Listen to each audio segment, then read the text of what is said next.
নমস্কাৰ, আজি মোৰ অইন এটা ভিডিঅ'লৈ আপোনালোক সকলোকে স্বাগতম জনাইছোঁ। এই যে দাদাজন দেখিছে, তেওঁ আহিছে আজি তেজপুৰৰ পৰা মোৰ ওচৰত বাৰ্চ ল'বলৈ। তেওঁ বহুত দিনৰ পৰাই মোৰ লগত কণ্টেক্ট কৰি আছিলে, বাৰ্চ ল'বলৈ আহিম বুলি তেওঁ আহিব পৰা নাছিলে। তেওঁ সেই আশা আজি ইউনিভাৰ্ছে সম্পূৰ্ণ কৰিলে। তেওঁ বহুত আশাৰে মোৰ ওচৰত বাৰ্চ ল'বলৈ আহিছে। তেওঁ যাতে সকলো আশা সম্পূৰ্ণ হয় সেয়ে মোৰ ইউনিভাৰ্চৰ ওচৰত প্ৰাৰ্থনা জনাইছোঁ। আহকচোন তেওঁৰ মুখেদিয়ে শুনক তেওঁ কেনেকুৱা পালে।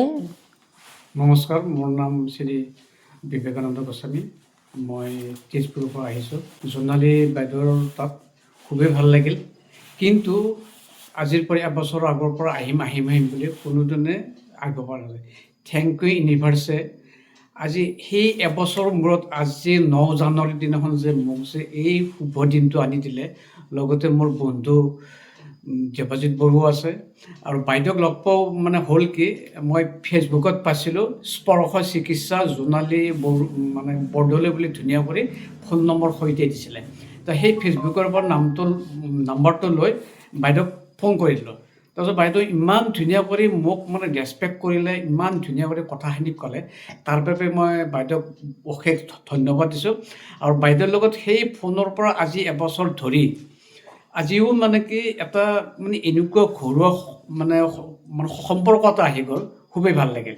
তাৰপিছত মোৰ বন্ধু দেৱজিৎ বড়োকো ক'লোঁ যে বড়ো এদিন ব'লা আমি পুৰণি গুদামত যাওঁ। তেওঁ বাৰে সুধি কিয়, ব'লাচোন ব'লা। তাৰপিছত যেতিয়া আহি পেলাই যেতিয়া এই বাইদেউৰ ঘৰত পালোঁ, আহি সুন্দৰকৈ তেতিয়া তেওঁ মানে কৈছে এদিন আমি বাইদেউৰ ওচৰত আহিম।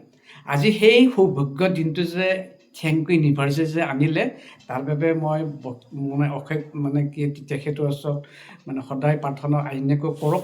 আৰু মোৰ জৰিয়তে যাতে সকলোকে এই এক্সিছ ভাৰ্চিটিৰ জৰিয়তে যিমান সমস্যা আছে এই সমস্যাবিলাক যাতে দূৰ হয়।